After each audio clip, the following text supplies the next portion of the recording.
Amém, queridos? Podemos sentar?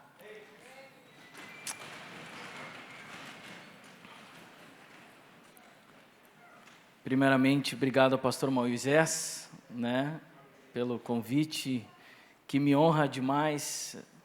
Essa igreja é muito conhecida no Brasil, uma das nossas igrejas mais bonitas do Brasil. Fique orgulhoso disso. Você congrega numa das igrejas mais bonitas do Brasil para Cristo. Muita gente queria estar aqui no seu lugar, mas coube a você, então me honra demais estar aqui. Pastor Moisés também, na pessoa dele, realmente uma pessoa querida, que eu conheço há menos tempo que o meu pai, mas já conheço, já viajamos juntos num ônibus para a Argentina. Foi realmente um momento especial, a pastorada toda do Brasil ali, um tempo especial. Aproveito também para agradecer a oração dessa igreja com o meu pai, pastor Ivan Nunes, que já passou por alguns vales da sombra e da morte, Diz ele, conversando com o pastor Oswaldo do Vale, que para a morte levar eles, a morte tem que fazer campanha. Vai ter que fazer uma campanha lá de 7 dias para poder levar eles, porque está difícil. Já foi acometido de 2 câncer, 2 infartos, e vai indo outras coisinhas mais menores. E por último agora, colocou um marca-passo. E foi muito interessante, ele estava bem fraquinho, quando colocou um marca-passo, parece que ligaram ele na tomada de novo. Voltou a ser aquele Ivan ligado em 360, está voando por aí literalmente. Voltou a voar pelo estado.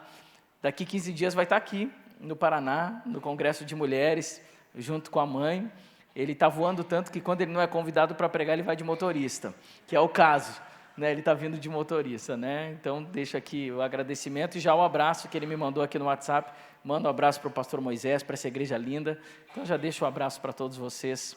Também do pastor Olavo, que assim como Moisés, pastoreamos juntos a mesma igreja.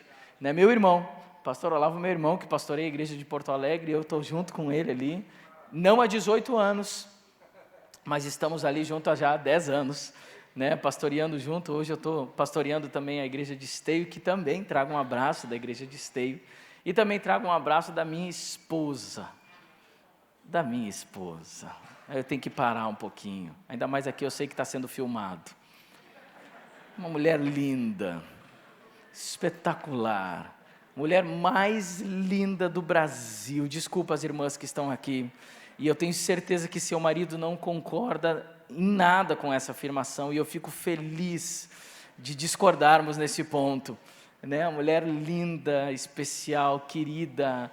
Ela é mais bonita que eu, ela é mais legal que eu, ela é mais crente que eu, ela é tudo mais do que eu. Isso é uma bênção. Eu vejo alguns jovens que precisam do mesmo milagre que eu recebi na minha vida, que é qual o milagre? Um homem feio casar com uma mulher bonita. E eu vejo que tem muitos homens precisando disso. Aí eu dou uma dica para esses homens: faça que nem eu, ore muito. É o ponto número 1, mas o segundo é mais importante que o primeiro. Ore para ela orar pouco. Vou me explicar. Se você orar muito, Deus vai lhe dar alguém muito bom. Se ela orar muito também, Deus vai ter que dar alguém muito bom para ela, logo você está excluído. Se ela orar pouco, pode ser que Deus lhe dê para ela, já que ela orou pouco. Então foi o meu caso, eu orei muito e ela deu uma vacilada na oração. Então Deus preparou algo muito bom para mim, que é ela, e já não teve mais, ela já não recebeu algo tão bom, que no caso fui eu. Mas isso foi uma bênção para mim. Temos 2 filhas, uma de 9 anos, uma de 6, a Isabela e a Milena, que gostariam de estar aqui, mas não podem por causa da escola. Então trago o abraço de toda a minha família. Eu sei que uma filha de 9 e 6, vocês pensaram que eu era um pouquinho mais novo, Sou casado há 14 anos com essa linda esposa. Ano que vem, como fazemos 15 anos de casado, rumo a bodas de ouro. Estamos pertinho, falta bem pouquinho. Vou dizer que nesse final de semana a gente também passou um final de semana abençoado com a liderança da Jubrac, ali com o Jefferson, em Telêmaco Borba, numa reunião de líderes da Jubrac, um tempo especial. Deus falou muito conosco, e dizer para vocês que se preparem, que grandes coisas vão acontecer nesse estado. Deus tem levantado uma juventude apaixonada pelo Senhor Jesus. O resto é resto. Se nós somos apaixonados por Jesus, o resto é resto. E foi um tempo especial, um tempo onde Deus nos impactou com a sua presença. Amém. Vamos lá. A palavra, porque são 9 horas, mais 2 horas de palavra. Antes das 11 a gente termina, se Deus quiser. Amém. Aí eu já não ouvi amém, eu não entendi, mas tudo bem. Mas vamos lá. Só não saia, né? Não saia.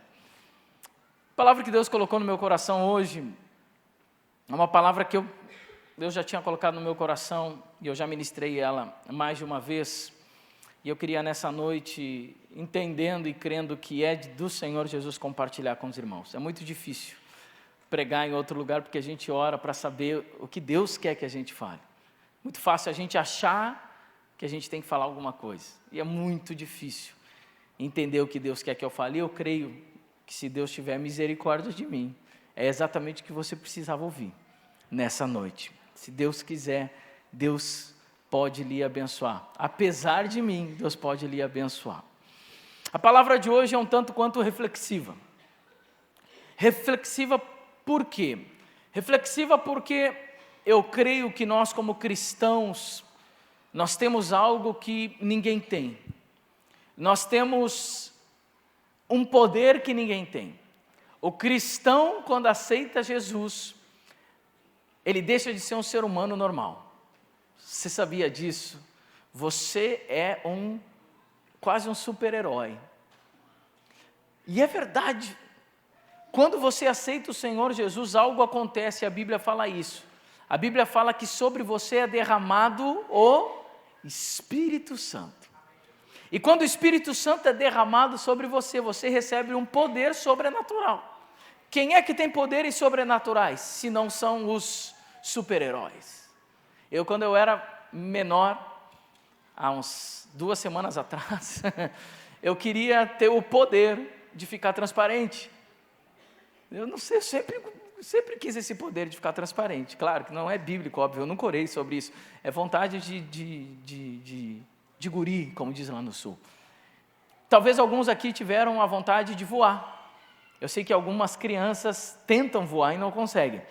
Eles tentam pular de um lugar assim, aí tem uma cicatriz aqui, outra ali. Diz, o que foi isso? Foi um dia que eu tentei voar. Olhei muito Superman, tentei voar e não deu certo. Mas a gente gosta de superpoderes. Saiba que você, quando aceitou Jesus, recebeu os superpoderes.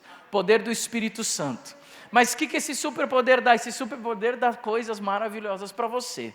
Te dá o direito de transformar a vida de pessoas. Te dá o direito de transformar um casamento que está destruído nesse casamento restaurado. Te dá o direito de orar por alguém, essa pessoa ser curada. Isso é um superpoder. Isso é o poder da igreja do Senhor.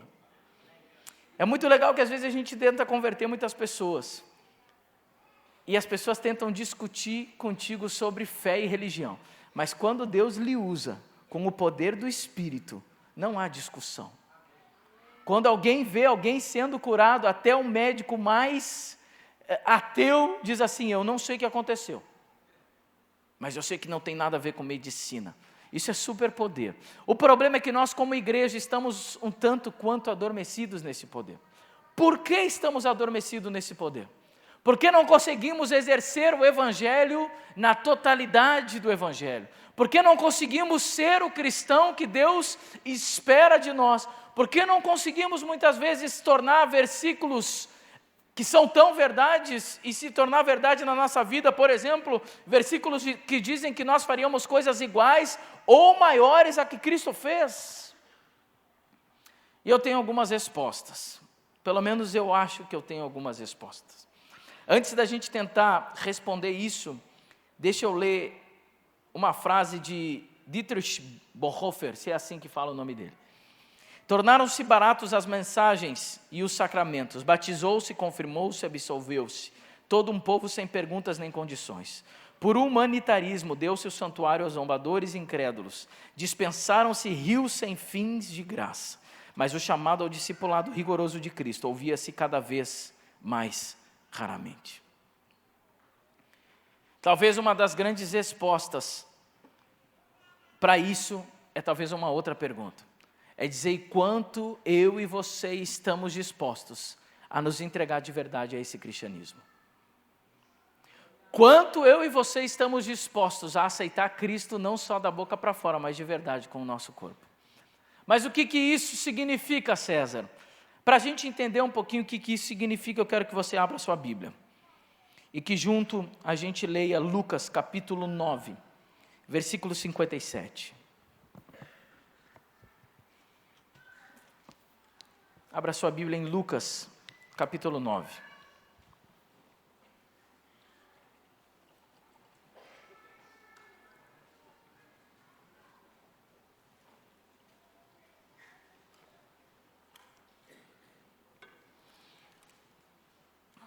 Do 57 até o 62, vamos lá. Quando andavam pelo caminho, um homem lhe disse: eu te seguirei por onde quer que fores. Jesus respondeu: as raposas têm suas tocas, e as aves do céu têm seus ninhos, mas o Filho do Homem não tem onde repousar a cabeça. A outro disse: siga-me. Mas o homem respondeu: Senhor, deixa-me ir primeiro sepultar meu pai. Jesus lhe disse: deixe que os mortos sepultem os seus próprios mortos. Você, porém, vai e proclame o reino de Deus. Ainda outro disse: vou seguir-te, Senhor, mas deixa-me primeiro voltar e despedir-me da minha família. Jesus respondeu: ninguém que põe a mão no arado e olha para trás é apto para o reino de Deus. Até aí. Aqui nós temos 3 exemplos, 3 formas na qual nós podemos responder ao chamado de Cristo. Não só 3, mas nós vamos ver a 4ª mais para o fim da mensagem. Se você prestar atenção, pode deixar sua Bíblia aberta nesse texto. Você vai ver que o primeiro são 3 respostas ruins e 3 respostas que provavelmente eu e você damos ao chamado de Cristo, ao chamado ao Evangelho. A primeira nem é uma resposta. A primeira e o primeiro exemplo que Cristo dá é um rapaz que chega, conversa com Jesus, mas é descartado na primeira. É descartado na primeira. Jesus meio que nem dá muita bola para ele, porque claramente Jesus entende que esse rapaz nem sabe do que está falando, nem sabe o que está acontecendo. Está indo atrás de uma moda, está indo atrás de algo que ele nem entende o que está acontecendo. Se você prestar atenção, esse rapaz diz: eu te seguirei. Jesus logo responde, diz: as raposas têm suas tocas, as aves dos céus têm seus ninhos, mas o Filho do Homem não tem onde repousar a cabeça. E logo descarta. Logo Jesus vai mostrar para essa primeira pessoa que se ela não estiver disposta a perder tudo por causa do Evangelho, o Evangelho não tem como estar disponível para ela. Logo, Jesus vai dizer para ela que se ela está vindo para o Evangelho, procurando receber alguma coisa, o Evangelho talvez não é a melhor coisa que ela pode ter. Jesus, e para a gente entender a palavra de Deus, a gente tem que entender o que Jesus está falando, porque quando Jesus dá uma resposta, Ele não está respondendo a uma pergunta, mas Jesus está respondendo a um coração. Por isso que muitas vezes Jesus te responde de uma forma diferente na qual você perguntou. Porque a gente pergunta uma coisa, mas o nosso coração está perguntando outra. Jesus responde ao coração. A gente lendo isso diz: poxa vida, mas o cara perguntou para Jesus que queria seguir Jesus. Jesus descarta ele, parece até de uma forma mal educada, mas Jesus está entendendo o coração daquela pessoa. Ele está dizendo: talvez tu está me buscando pelo que eu posso te dar, e tu não entendeu o que é Evangelho. Evangelho não é só o que eu posso te dar, mas Evangelho é até onde tu está disposto a se comprometer comigo.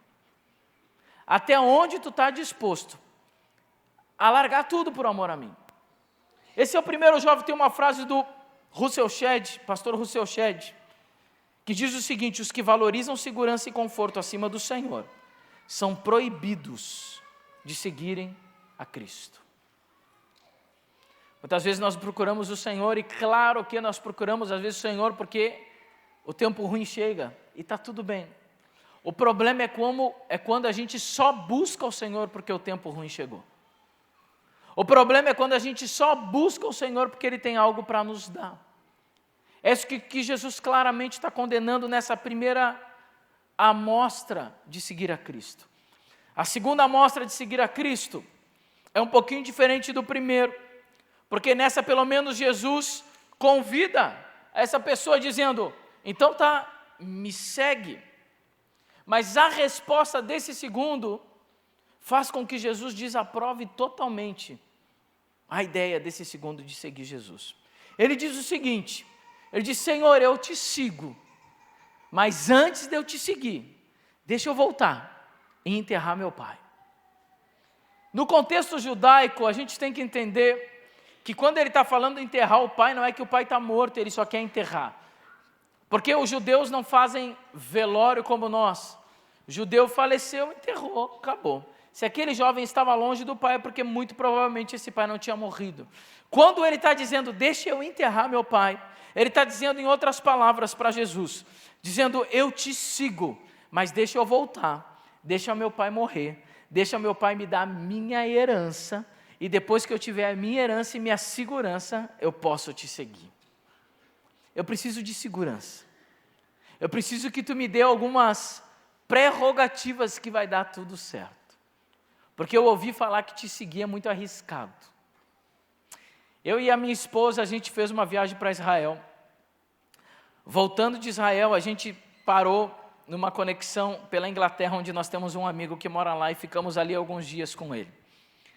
E quando nós estávamos na Inglaterra, quando você vai para o exterior, e quem já teve essa oportunidade de ir para a Europa ou para os Estados Unidos, você é tomado de vários sentimentos, de revolta com o Brasil, de ver que como que as coisas lá funcionam e aqui não funciona nada, de se deparar com uma realidade totalmente diferente da nossa, onde não existe violência, onde não existe perigo, onde tudo é barato, onde tudo dá tranquilo, quem trabalha tem o seu sustento tranquilo. E aquilo nos provocou muitas coisas no coração. E quando a gente estava sentado no avião voltando, a gente começou a conversar, eu disse, amor, vamos embora, vamos para lá, vamos morar na Inglaterra. E logo que eu estava pensando isso, logo algo no meu coração, e pode ter sido o Espírito Santo, creio que foi, me repreendeu na hora. E eu olhei para ela e eu disse, não amor, esquece tudo que eu falei, nada a ver. Nada a ver. Porque na verdade nós como seres humanos, a gente diz que confia em Deus, mas no fundo a gente não confia. Eu digo que confio em Deus, mas a minha vontade é ir para a Europa porque lá não tem violência. Eu digo que confio em Deus, mas na verdade eu digo, amor, vamos para a Europa, porque aqui no Brasil está muito perigoso de cuidar das nossas filhas. Vamos para a Europa, porque aqui a economia está perigosa, qualquer momento pode dar alguma coisa. E aí logo eu perguntei para ela, eu disse, amor, vamos lá, quantas vezes nos faltou segurança, por mais que a gente more numa cidade muito perigosa, e Porto Alegre está muito perigoso. Já fomos assaltados, já fomos, mas quando isso nos afetou de verdade, a não ser nos levar algumas coisas? Quando nos faltou segurança de verdade? Ela olhou, nunca. Quando que nos faltou comida? Nunca. Quando que a gente quis fazer alguma viagem e não teve condições de viajar? Nunca. Quando que faltou dinheiro para os estudos das nossas filhas? Nunca. Eu disse, no fundo, Deus tem cuidado de tudo, mas depender do Senhor é perigoso. Porque a gente tem que exercer a fé.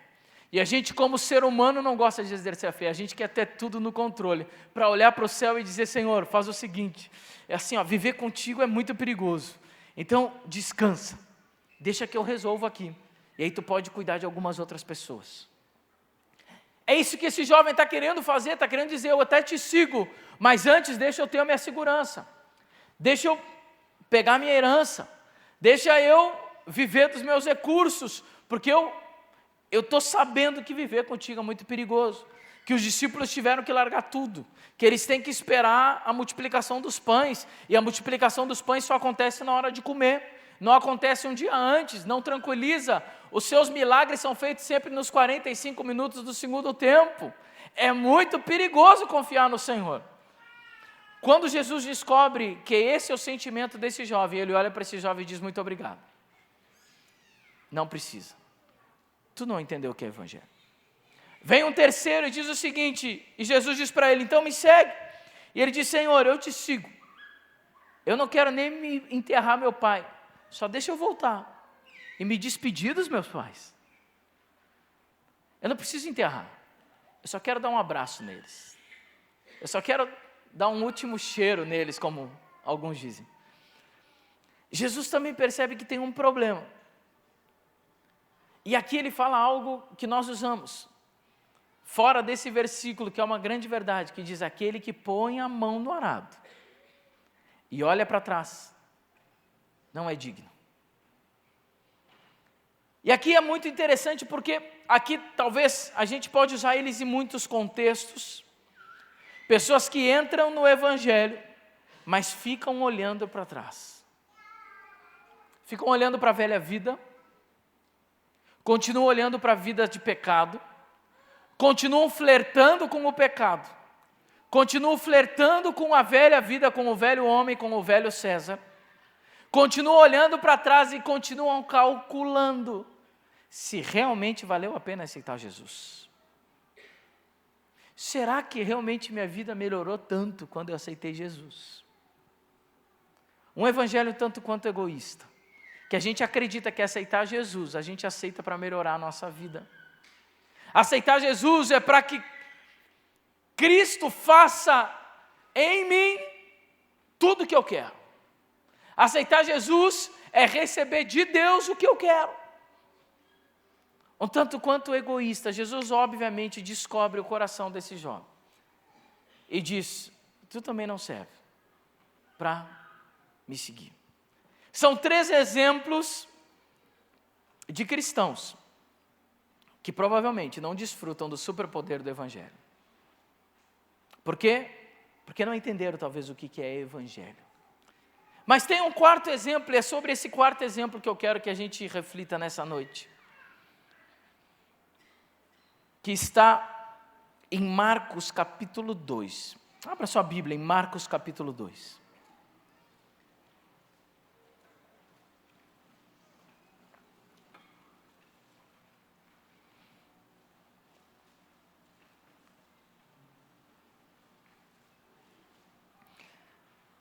Marcos capítulo 2 diz o seguinte: Jesus saiu outra vez para a beira-mar.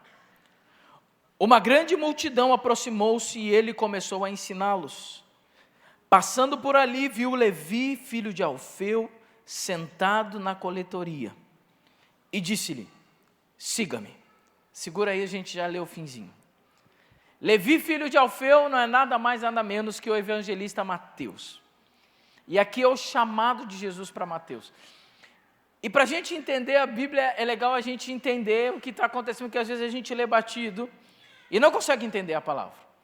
Deixa eu lhe explicar, lhe encenar essa cena para você tentar imaginar essa cena. Mateus era um coletor de impostos. Imagine uma coletoria de impostos. Imagine nos dias de hoje, não imagine na época, mas imagine nos dias de hoje. Um escritório com alguém atrás de uma mesa que está recolhendo imposto, sentado. Ele tem a sua gaveta, ele tem seus documentos na gaveta, ele está preenchendo uma planilha de Excel, obviamente. Ele está dizendo: casa 2, imposto pago. Casa 3, imposto pago. Casa 4, está atrasado 3 meses de imposto. Manda para protesto, no cartório de protesto. Casa 5, pagou. Casa 6, não teve dinheiro, mas prometeu que vai pagar a semana que vem. Ele está fazendo todo um preenchimento. Talvez ele chegou, estava frio, ele pegou o casaco dele, deixou lá dentro. Pegou, trouxe a marmita do almoço, botou na geladeirinha, guardou na marmita. Uma pessoa normal, num dia de trabalho normal. Levi está na coletoria de impostos, colhendo os seus impostos, num dia de trabalho normal. Passa Jesus e olha para Levi e diz o seguinte: Levi, segue-me. Quais respostas que Levi poderia dar? Poderia dizer, já vou, deixa eu terminar essa planilha de Excel, e eu já vou. Jesus, me dá um dia, que eu preciso passar tudo aqui, para o meu subordinado. Eu estou com muita vontade de te seguir, mas eu preciso fechar o caixa, e eu te sigo. Ou ele poderia dizer, eu já te sigo, só vou pegar meu casaco. Espera aí que eu vou pegar minha marmita. Ele poderia falar um monte de coisa, ele está trabalhando, ele está sentado na coletoria de impostos, talvez no mesmo dia do trabalho, mas olha a resposta desse evangelista Mateus. Ele olha para Jesus e diz uma frase ele não fala nada. O evangelista Marcos diz o seguinte, Levi levantou-se e seguiu. Mas não perguntou nada? Não perguntou. Não perguntou quanto é que era o salário? Não perguntou. Não perguntou quanto custaria? Não perguntou. Mas não pediu nem para pegar o casaco? Não pediu para pegar o casaco, levantou e seguiu. Por que ele levantou e seguiu? Porque ele entendeu o que era evangelho. E como ele entendeu o que era evangelho, ele levantou e seguiu. Porque ele sabia que a prerrogativa do evangelho, primeira prerrogativa do evangelho, é quanto eu e você estamos dispostos a largar tudo por amor a Cristo. Essa é a prerrogativa do evangelho. Você quer ser um cristão ativo nos dons? Você quer ser um cristão que Deus usa? Você quer ser um cristão que Deus olha para você e diz, uau, ali tem um cara que eu posso usar. Aprenda que evangelho é largar tudo por amor a Cristo. Talvez a pergunta era, quanto custa para servir a Jesus? A resposta é simples. Custa tudo. Custa tudo. Mas o que eu ganho para seguir Jesus? Eu não sei. É muito interessante porque às vezes nós pensamos o evangelho um tanto quanto distorcido. E eu não estou dizendo que Deus não pode nos dar coisas, Deus nos dá coisa todos os dias. Eu não estou dizendo que Deus não pode me curar, Deus pode e me cura. Deus pode curar quem Ele quiser e tem curado tantas pessoas. Deus pode restaurar a minha casa, Deus pode restaurar as minhas finanças, Deus pode me abençoar como tem me abençoado e vai te abençoar. Porém, isso não se resume ao evangelho. O evangelho é mais amplo. E o evangelho que nós entendemos por vezes é só o evangelho que Deus tem para fazer por mim. E eu me pergunto, como que eu prego esse evangelho num país perseguido? Onde alguém que aceita Jesus termina o culto e pergunta para o pastor, dizia agora, pastor, o que acontece com a minha vida? Eu aceitei Jesus, o que vai acontecer hoje de noite? E o pastor vai dizer, eu vou te dar uma notícia que tu vai te alegrar muito. Qual é a notícia? A notícia é que pode ser que hoje de noite entrem na tua casa e matem você e toda a sua família. Como assim? Sim, tu te converteu ao evangelho. E nesse país é proibido se converter ao evangelho. Como tu aceitou a Jesus Cristo, hoje de noite eles podem entrar na tua casa e te matar. Como é que a gente prega esse evangelho para esse público? Uma missionária certa vez veio no Brasil, e essa missionária perguntou, porque ouviu as estatísticas do IBGE, e nas estatísticas do IBGE dos últimos anos aparece cristãos, evangélicos, e aparece evangélicos não praticantes. E ela perguntou, o que quer dizer evangélicos não praticantes? E a pessoa disse, é desviado. Desviado? O que é desviado? Desviado é alguém que estava na igreja e saiu. E a missionária disse, como assim saiu da igreja? Sim, saiu da igreja, não gostou, ficou triste com o pastor, se magoou com o irmão, e ficou chateado, e achou que Deus não é bom o suficiente, porque Deus não fez o milagre, porque Deus aquilo. E ela disse, como assim? Eu não estou entendendo. Eu não consigo entender. Porque lá onde eu moro, quem aceita Jesus para morrer. Não existe desviado lá. Como assim? Aceitou Jesus para morrer e depois pensou melhor? Ela disse, isso não existe lá. Isso não existe. Que tipo de evangelho eu e você estamos entendendo? Que tipo de Jesus eu e você estamos conhecendo? Será que é o Jesus da primeira classe de pessoas que nem sabe o que está acontecendo, só porque a moda entrou nesse meio cristão, como muitos artistas fazem? Será que é o segundo grupo de pessoas que nós dizemos, Senhor, eu te sigo, mas assim, tu lá e eu cá, deixa eu ter a minha confiança, eu até te sigo, mas com restrições? Será que é o terceiro grupo de pessoas dizendo, Senhor, eu até te sigo, mas deixa eu ficar com o olho para trás, deixa eu ficar olhando para trás, tem coisas da minha vida que eu não posso largar, tu sabe como é que é, eu te aceitei, mas tem coisas, a gente é ser humano também. Senhor, eu até te sigo, mas eu fico flertando com o passado, eu fico flertando com o pecado. Senhor, eu até te sigo, mas assim, mais ou menos. Você sabia que a Europa está numa era denominada pós-cristã? Eu não consigo entender isso, mas é verdade. A Europa e os Estados Unidos estão numa era denominada pós-cristã, que é o quê? Onde o cristianismo já foi grande. E hoje o cristianismo está diminuindo. Pessoas que eram cristãs agora acham que ser cristão já não vale tão a pena. Quiseram voltar para a velha vida. E você sabia que há estatísticas que dizem que o Brasil provavelmente, dentro de poucos anos, se o Senhor não fizer algo diferente, não levantar pessoas avivadas para mudar essa história, dentro de poucos anos entraremos também na era pós-cristã, onde muito crente que era crente vai começar a falar para os seus amigos, eu até era crente, mas não vale mais a pena. O que vale a pena mesmo é viver a vida, é curtir a vida, porque agora eu não sinto mais vontade de ir na igreja. Será que é esse tipo de crente que somos? Ou será que somos aquele tipo de crente como Mateus, como Levi, que só levanta e diz, Senhor, eu não sei o quanto vai custar, eu não sei se vai doer, eu não sei se vai machucar, eu não sei se isso vai ser bom, ou não sei se aos olhos humanos vai ser ruim, mas eu me levanto, eu te sigo, e eu estou disposto a pagar o preço que for preciso para te seguir. Que tipo de cristão somos?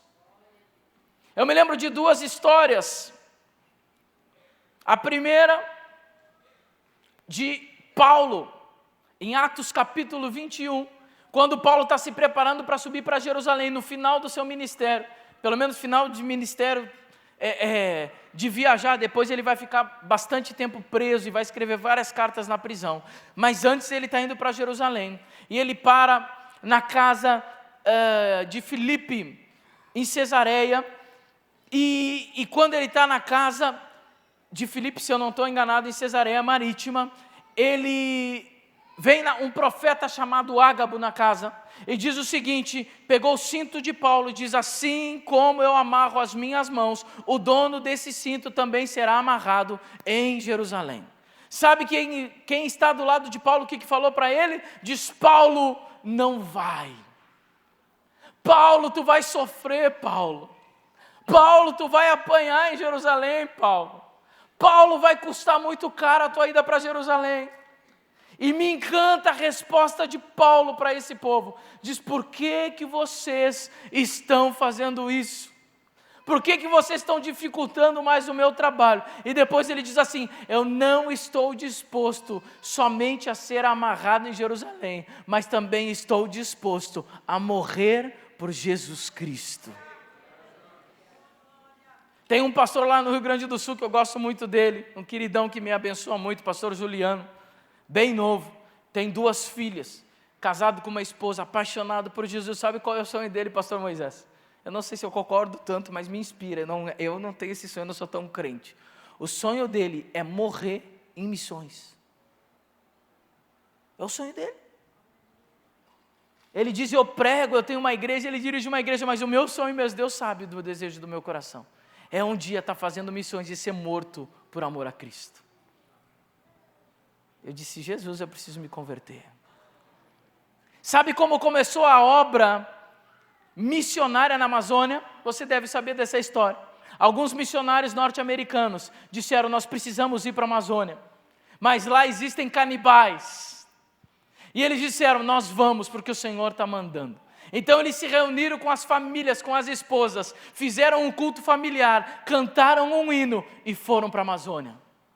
Eu poderia lhe contar uma linda história, que eles foram e o Senhor fechou a boca do leão, como fechou a boca do leão para Daniel, mas não, sabe o que aconteceu? Eles foram para a Amazônia, tentaram pregar o evangelho, não conseguiram, os índios comeram todos eles. Sabe o que aconteceu depois? As esposas já sabiam, eles tinham cantado um hino, eles fizeram um culto familiar, se despediram dos maridos porque entenderam que o chamado de Deus para eles era esse. Elas pegaram todas as suas coisas e disseram, vamos nos mudar para o Brasil e vamos começar um ministério na Amazônia. Vamos amar os mesmos índios que mataram e comeram os nossos maridos. E começaram um ministério na Amazônia. E hoje grande parte dos índios são evangelizados. Eu, há 3 semanas atrás, tive a oportunidade de estar lá em Roraima, visitando uma obra missionária chamada MEVA, que sustenta muitos missionários na Amazônia. E até hoje, muitos índios, mas muitos índios estão sendo evangelizados, porque alguns homens entenderam que a sua vida era muito pequena, perto do que Deus podia fazer com a morte deles. Mateus capítulo 16, versículo 16, tem uma história fantástica e com essa eu vou partindo para o fim. Pedro, meu grande amigo Pedro, que eu gosto tanto, está conversando com Jesus, Jesus pergunta para ele, para todos os discípulos e diz assim, o que as pessoas dizem que eu sou? Alguns dizem, estão dizendo que tu é um agitador, que tu é um profeta qualquer, tu é mais um. E aí ele pergunta, e vocês, o que vocês dizem que eu sou? Pedro, sendo Pedro, ele é o primeiro a responder sempre, ele pula na frente e diz, tu és o Cristo, o Filho do Deus vivo. Jesus olha para ele e diz, Pedro, não foi nem carne nem sangue que te revelou, mas foi o próprio Espírito. Uau! Pedro diz, eu sou o cara, eu sou o espiritual, ninguém é que nem eu tenho o Espírito, eu sou quase Jesus. Se Jesus for embora, eu sou o sucessor da linhagem de Jesus. Se você continuar lendo um pouquinho mais para frente, ali pelo versículo 22, 23, continua e Pedro está com o peito estufado, achando que é o cara. Jesus começa a predizer a sua morte e o seu sofrimento. Quando ele começa a predizer a sua morte e o seu sofrimento, eu acho que Pedro, que está com o peito inflado, dizendo eu sou o cara, ou espiritual, ele diz assim, Jesus agora, se ele fosse bem jovem, como nós, ele ia dizer, viajou. Jesus viajou legal, ele não está bem, deve estar com fome, faz muito jejum, ora muito no monte. Ele chama Jesus de canto, Pedro chama Jesus de canto. E diz, Jesus, olha só, tu deu uma vacilada agora. Tu estava indo muito bem no teu ministério. Claro, agora ele é um ungidão, ele tem um espírito, gente. Tu deu uma vacilada, segura, como diria o nosso amigo Bruno, né? Segura. Então, reduz, Jesus. Diz, não, eu não vou deixar isso acontecer contigo. Jesus, sem medo nenhum, recém tinha dito que ele era guiado pelo Espírito, que nem carne nem sangue tinha revelado, mas o próprio Espírito. Jesus olha para ele e diz o quê? Aparta-te de mim, Satanás. Não sei se alguém já lhe chamou de Satanás, mas Jesus não chamou Pedro de Satanás. Mas por que, e a grande pergunta é essa, por que Jesus identificou claramente em Pedro que aquilo ali não era coisa de Pedro, aquilo ali era coisa de Satanás? Porque se você continuar lendo, ele vai dizer o seguinte, Mateus, não precisa abrir, eu leio para você aqui, Mateus capítulo 16, versículo 24, não, antes, 23, Pedro virou-se e Jesus virou-se e disse a Pedro, para trás de mim, Satanás, você é pedra de tropeço para mim, não pensa nas coisas de Deus, mas nas dos homens. Jesus está falando para ele: para trás de mim, Satanás, porque quem te faz olhar para as coisas dos homens é o diabo. Se você quer caminhar comigo, você precisa pensar nas coisas de Deus. O quanto a sua vida vale para Deus. Ou melhor, o quanto eu acho que a minha vida vale para Deus. A gente dá muito valor para a nossa vida. O Senhor precisa de mais kamikazes do Evangelho. O Senhor precisa mais malucos para Jesus. O Senhor precisa de gente assim. O Senhor quer mais pessoas se levantando como Mateus, dizendo: Senhor Jesus, eu não sei quanto vai custar, eu não estou nem preocupado com isso, mas eu vou te seguir, eu vou fazer o que for preciso, porque eu te amo. Eu não estou preocupado com a minha vida, o problema é teu. Quer me guardar, me guarda, não quer me guardar, não me guarda, quer me abençoar, me abençoa, não quer me abençoar, não me abençoa, eu vou te seguir. Não importa o preço que eu tenha que pagar. Tem um rapaz que eu conheci fantástico, que eu amo ele, um grande amigo lá na Argentina chamado Samuel Nielsen. Eu conto essa história, acho que eu contei no congresso da Jubrac há 3 anos atrás. E nós morávamos com ele, ele é um argentino. Para mim, na época, eu achava que ele era meio maluco da cabeça, porque ele não estava nem aí. Mas não estava nem aí. Ele um dia estava em casa e ele dizia: cara, Deus falou comigo. O que Deus falou contigo? Ele disse: Deus falou comigo que eu tenho que andar de pé descalço 40 dias. Eu digo: para com isso, mano. E ele saía pela Argentina toda de pé descalço de 40 dias. Eu disse: cara, segura. Eu disse: que isso, mano? E ele não estava nem aí. Ele orava por quem ele queria. Um dia a gente chegou em casa. Nós morávamos em 7 rapazes num apartamento. Era um apartamento quando a gente chegou. Quando a gente saiu já era qualquer outra coisa, porque só Jesus na causa. E quando a gente chegou, tem um morador de rua, um mendigo dentro de casa. Diz: que isso, cara? Diz: não, a banheira está cheia, eu vou batizar ele agora. Diz: que isso, cara? Esse cara, se o diretor do instituto, que nós estávamos estudando no instituto, sabe disso, ele nos bota para a rua. Esse cara, eu estava na rua, falei de Jesus para ele aceitou Jesus, falei de batismo, ele me perguntou, assim como o eunuco perguntou para Filipe, diz: o que me impede de ser batizado? Eu me lembrei da história de Filipe respondeu que nada, então eu também respondi que nada. E ele disse: vamos se batizar. Então eu lembrei que eu tinha uma banheira em casa, eu disse: vou batizar esse sujeito. Levou para casa e batizou o mendigo lá em casa. A gente cantou o hino, liberou o mendigo, ele foi embora. Não sei onde é que ele está hoje, mas pelo menos foi batizado. Imagina se virou pastor, que testemunho legal, né? Se eu era um mendigo, eu estava na rua.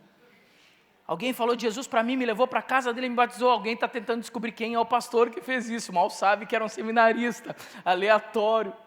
O cara maluco. E eu pensando assim, eu disse: Jesus, o que vai acontecer com esse sujeito?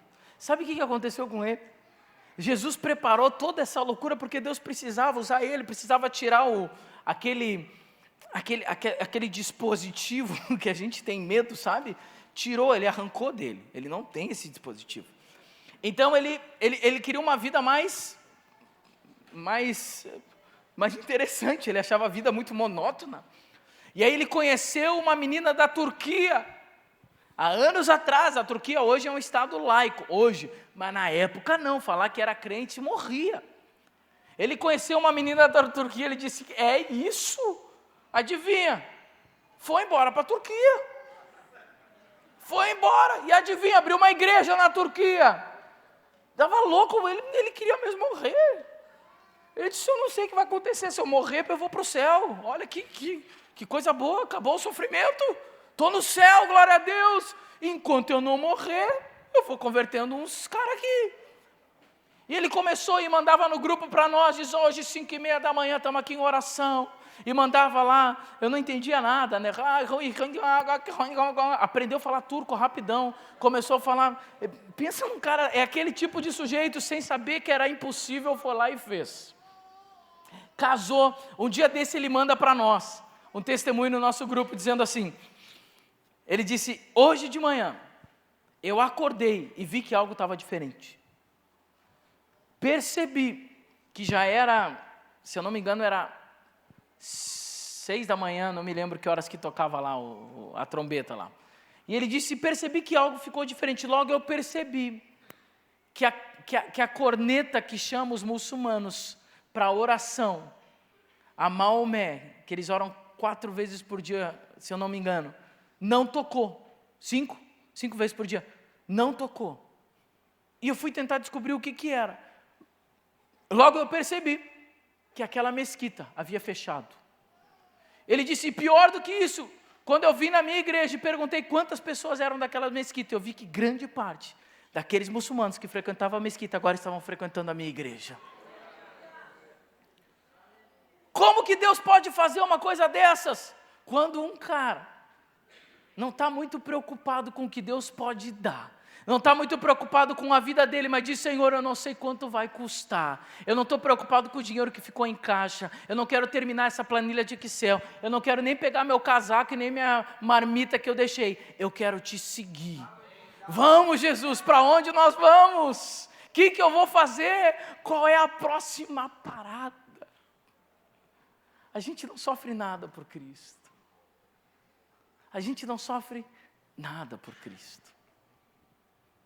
A gente poderia perguntar, conte seus sofrimentos, mas sofrimentos por Jesus. Paulo vai dizer, eu fiquei tão feliz a primeira vez que eu sofri por Cristo, pela oportunidade de sofrer pelo Evangelho. Eu não sofro nada. Um dia desses, agora no último dia dos pais eu compartilhei com o Jefferson, eu estou aqui e minha filha diz, minha filha menor de 6 anos veio no meio dos bancos e disse, pai, o que nós vamos fazer no dia dos pais? Eu olhei para ela e digo, filhota, eu não sei tu, mas o papai vai estar viajando. Aí ela olhou para mim e disse,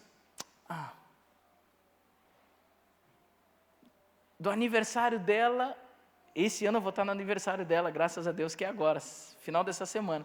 Mas dos 6 anos, infelizmente, eu passei com ela 3 aniversários, 50%. Isso é sofrer por Cristo? Não, está longe de sofrer por Cristo. Eu nunca apanhei por Jesus. Na verdade, quando a minha mãe batia algumas vezes, ela falava em nome de Jesus. Mas ali não é sofrer por Cristo. Dá para a gente pensar alguma coisinha, mas eu apanhei escutando Jesus, mas não apanhei por causa de Jesus. Eu nunca apanhei por causa de Jesus. Eu nunca passei fome por causa de Jesus. Nessa noite, eu não sei se eu posso dizer que eu quero lhe abençoar com essa mensagem, mas eu quero lhe abençoar. Você quer que os seus problemas diminuam? Esqueça deles. Esqueça deles. Entregue para Jesus tudo. Eu lá em Roraima, e agora estou encerrando de verdade, não sei se tem um tecladinho para me ajudar. Tem? Se tem aí a gente ora, pelo menos quando começa o tecladinho, o povo acha que a gente vai terminar, a gente vai mais uns 40 minutos com o tecladinho, aí pede para o povo ficar de pé mais uns 20, não, brincadeira. Quando eu estava em Roraima, um missionário falando comigo disse, César, quando eu comecei a fazer missões aqui, eu percebi que eu gastava 90% do meu tempo, 90% do meu tempo resolvendo problemas que eu mesmo criei. E os outros 10% do meu tempo eu gastava para o Senhor. E quando eu larguei tudo para servir a Cristo, eu descobri que eu poderia usar 100% do meu tempo para servir ao Senhor. A gente resolve problema demais que a gente mesmo criou. A gente fica pedindo para Deus resolver demais os problemas que nós mesmos criamos. Você quer ser uma pessoa feliz? Esqueça dos seus problemas e se dedique totalmente ao Senhor, dizendo, Senhor, me usa. Senhor, faz de mim alguém relevante. Senhor, eu quero te servir. Eu não quero olhar para trás, eu não quero despedir da minha família, eu não quero dar um abraço em ninguém. Eu quero te servir, Senhor, não importa o quanto custe. Eu não quero mais olhar para os problemas. Eu não quero mais me preocupar com as coisas dessa terra, eu quero me preocupar contigo, não importa o que eu sofra, eu não quero só o que tu podes me dar, mas eu quero esse Deus.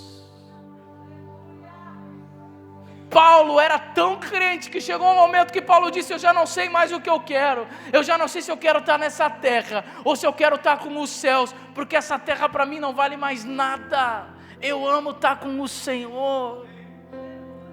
O que me enche o coração é saber que um dia eu vou para os céus. Antigamente nós cantávamos Maranata, Maranata, ora vem Senhor Jesus. Hoje em dia, se a gente diz o Senhor vai voltar hoje de noite, muitos crentes vão dizer misericórdia. Ai, pastor, não fala de Apocalipse que me dá medo. Não fala dessas coisas de Jesus voltar que eu sinto medo. Ah não, pastor, não vai dizer que Jesus vai voltar hoje e eu vim nessa terra para nascer solteiro, para ficar solteiro e para ir para o céu solteiro. Eu acho que Jesus está demorando para voltar, porque os casados estão pedindo ora vem Senhor Jesus, e os solteiros estão dizendo não vem não Jesus. E Jesus diz: estou confuso, vou não vou, vou não vou. Brincadeira, tá? Mas a gente está muito apaixonado pelas coisas aqui do mundo. Qual é o seu sonho? Qual é o maior sonho? Se você pudesse fechar os olhos e dizer: Senhor, hoje eu estou sonhando. É comprar um carro novo? É trocar de casa? É receber um aumento salarial? É receber uma cura? Ou seu maior sonho é estar com o Senhor? Senhor, eu sonho todos os dias em estar contigo na eternidade. O meu sonho é ir para o céu, esse é meu sonho. E o resto eu vou levando. O Senhor vai me abençoando, vai me dando um carro ali, vai me dando uma família aqui. Eu vou desfrutando dessa terra aqui enquanto eu não for para o céu. Mas não estou preocupado com as coisas aqui não. Qual é o seu maior sonho? O que lhe arranca suspiros? Dizer: eu até tinha um projeto de casar, mas nesse ano não vai dar, porque o Senhor está falando tanto comigo, eu não tenho tempo para perder com isso. O dia que der eu caso. Eu até tinha um sonho de crescer mais, mas não vai dar, porque o Senhor está falando comigo, e eu quero me gastar para a sua obra. Qual é o seu maior sonho? O que impacta o seu coração? Nessa noite eu quero lhe dizer com todo amor no meu coração, que o seu maior sonho seja seguir a Cristo. Que o seu maior sonho seja gastar sua vida para Cristo. Eu não sei mais quantos anos, quantos dias você tem. Talvez você tenha bem menos dias do que você acha que tem. Talvez você tenha 2 dias de vida. Será que não? Vale a pena. Se gaste para Cristo como se fosse o último dia da sua vida. Se gaste para Cristo como se amanhã o Senhor voltasse nas nuvens e buscasse a sua igreja. Se gaste para Cristo como se nessa noite Ele viesse lhe buscar. Se gaste para Cristo com tudo que você tem. Deus tem lhe dado tanto. Tantas pessoas precisam ouvir do amor de Cristo. Tantas pessoas precisam de você. Seu colega da faculdade precisa de você. A pessoa que trabalha do seu lado precisa de você. Se gaste para Cristo. Seu vizinho precisa de você. Sua família precisa de você. Não calcule mais. Não calcule mais. Se entregue ao Senhor com tudo que você tem. Pastor Russell Shedd, quando estava falecendo, ele disse: eu estou muito feliz por isso. O Senhor está me desmamando dessa terra. Uau!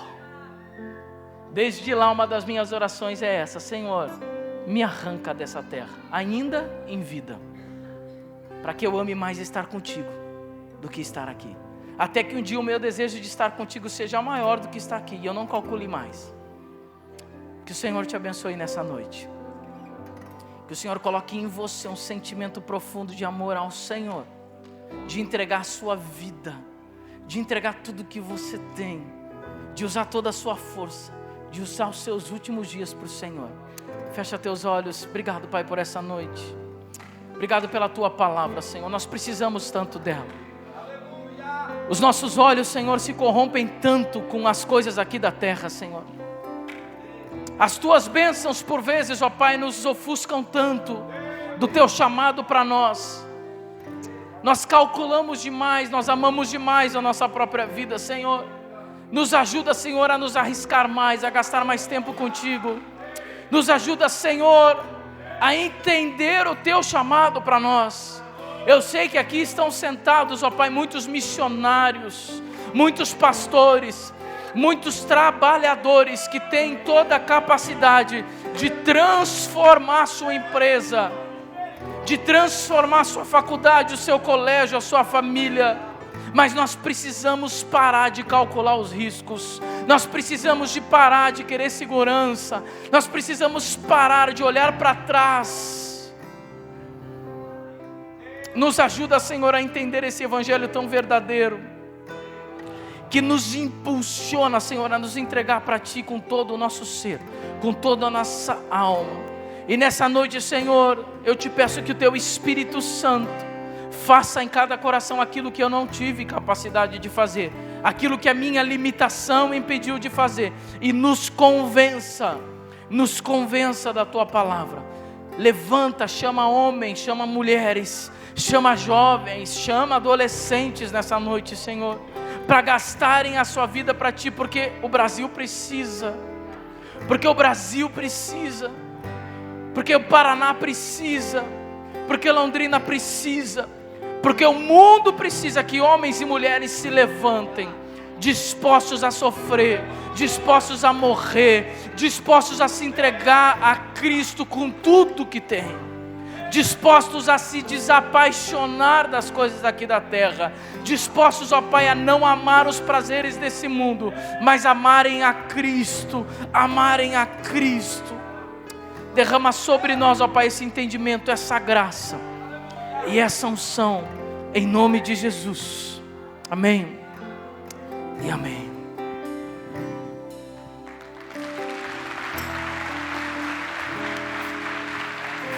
Aleluia.